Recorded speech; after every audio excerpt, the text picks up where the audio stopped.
Here I've got MEDION Life X5004, and let me show you how to activate power saving mode on the following device. So at first you have to open the settings. Here they are. Now scroll down, find and select the battery. And now tap on the more icon, which is 3 dots one in the right upper corner, and click on battery saver. So if you would like to activate it right now, smoothly click on this switcher.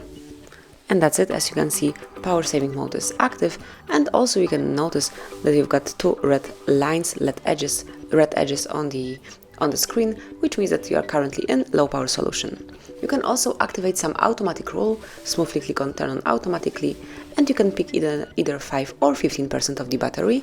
So let me pick, for example, 5. And from now on, every time your battery is lower than 5%, power saving mode will be automatically activated. And actually this is it. This is how you can smoothly and easily activate low power solution in your device, how you can protect your battery, how you can extend life of your MEDION. And this is it. Thank you for watching. Please subscribe our channel and leave the thumbs up.